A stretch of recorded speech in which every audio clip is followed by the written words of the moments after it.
Welcome to Karma's Harvest. Today, we explore a story where greed took a truly gruesome turn. It begins with a simple bowl of chili and ends with a forensic discovery that shocked the nation, proving that when you plant seeds of deception, the harvest is always bitter.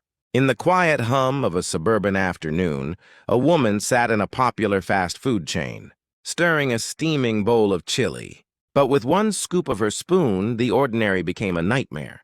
She claimed to have found a severed human finger, floating amidst the beans and spice. It was a scandal that sent shockwaves through the community and threatened to topple a multi-billion-dollar empire. But as the old saying goes, truth is like the sun, you can shut it out for a time, but it ain't going away. The woman Anna immediately took her story to the press. She appeared on news cycles with a look of practiced trauma, describing the horror of her discovery. Within days, the restaurant's sales plummeted. The public was revolted. Anna filed a massive lawsuit, seeking millions in damages for her emotional distress. She presented herself as a victim of corporate negligence, a regular person standing up against a giant. But beneath the surface of her tears, a much darker recipe was brewing. Local health inspectors and the police began a rigorous investigation. They checked every employee at the supply chain, from the slaughterhouse to the kitchen. Not a single person was missing a digit. The mystery deepened.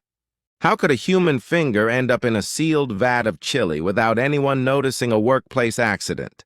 The answer, as it turns out, wasn't in the kitchen, it was in the science. Forensic pathologists examined the evidence and noticed something peculiar. The finger hadn't been cooked at the high temperatures required for the chili. If it had been processed at the factory, it would have been decomposed or severely altered. Instead, it was remarkably well preserved. This wasn't a corporate oversight, it was a plant. The police began to look into Anna's personal life. They didn't find a victim. They found a serial litigator with a history of filing suspicious claims. But they still needed to know whose finger was it. The breakthrough came when a tip led them to a man named Brian, a co-worker of Anna's husband. Brian had recently lost a finger in a tragic industrial accident. In a twist that sounds too macabre for fiction, it was revealed that Brian had sold his severed finger to Anna for a few $100s. He thought it was a quick way to make money off a misfortune. Anna thought it was her golden ticket to a life of luxury. Together, they orchestrated a scheme built on self-mutilation and fraud. The harvest of their actions was swift. Forensic DNA matching confirmed the finger belonged to Brian. The lawsuit was dismissed and the tables turned. Anna and her husband were arrested, facing charges of conspiracy and grand theft. The woman who sought millions ended up with a prison sentence, her reputation forever stained by a lie that was as clumsy as it was cruel. In the end, this wasn't just a story about a fraudulent lawsuit. It was a lesson in the architecture of integrity. Anna tried to build a fortune on a foundation of bone and deception, only to watch it crumble under the weight of the truth.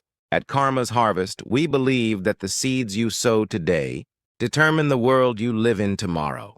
Greed may offer a shortcut, but justice always knows the long way home. Thank you for joining us today. Remember to walk the path of truth, for the harvest is always plenty for those with a clean heart.